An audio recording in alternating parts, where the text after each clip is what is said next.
This woman drives without looking at the road. The next second, she hits a man.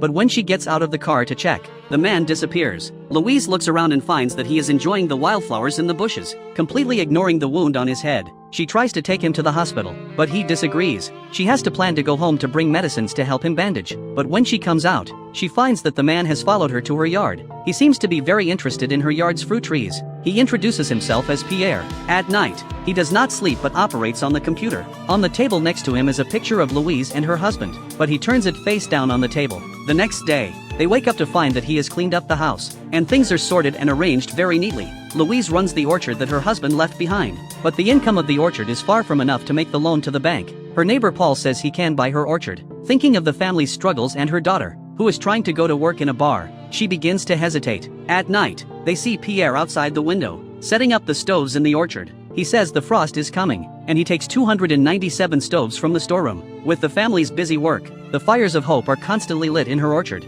The next day, while the other plants are covered in frost, only her orchard is still in good condition. Louise makes him breakfast, and while he is looking around, he sees a picture of her husband in the corner. She says he had an accident while flying a paraglider. Then Pierre accompanies Louise to the market to sell her jams. However, he is not very good at communicating with people, and the customers are often pissed away by his blunt words, but she can see that he is a kind and warm person. That day, Paul comes to the orchard again, ostensibly to buy it, but in fact, he covets her beauty for a long time. Pierre interrupts their conversation.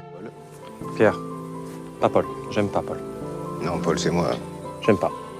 He then leaves with a message that she couldn't sell the orchard and leaves. Pierre shows her how he feels and that he wants to stay, but Louise can't accept a new relationship so quickly. Eventually, she contacts the bookstore where he works, and the owner of the bookstore says that he's actually a genius hacker, who hacks into the digitization department of the Interior Ministry, and finds evidence of criminals, but he also mistakenly touches the official secrets, and he's been arrested and jailed for 5 years. He's been asked by the judge to undergo psychotherapy. The day she hit him was the day he was due to see a psychiatrist, although she doesn't want to leave him either. She wants him to go back to where he is supposed to be. Pierre leaves in disappointment. He becomes more and more withdrawn and relieves his stress by putting up polka dot stickers. Louise decides to sell the orchard to Paul, but then she sees Pierre heading towards her. He hacks into the CPA system and returns her loan. He says they owe her. S'ils vont en justice, c'est eux qui seront condamnés. He manages to help her keep the orchard, and he shows her his feelings again. Je ne fais pas de parapente. Je ne vais pas m'en aller, je ne vais pas mourir. Je ne vais pas vous laisser toute seule.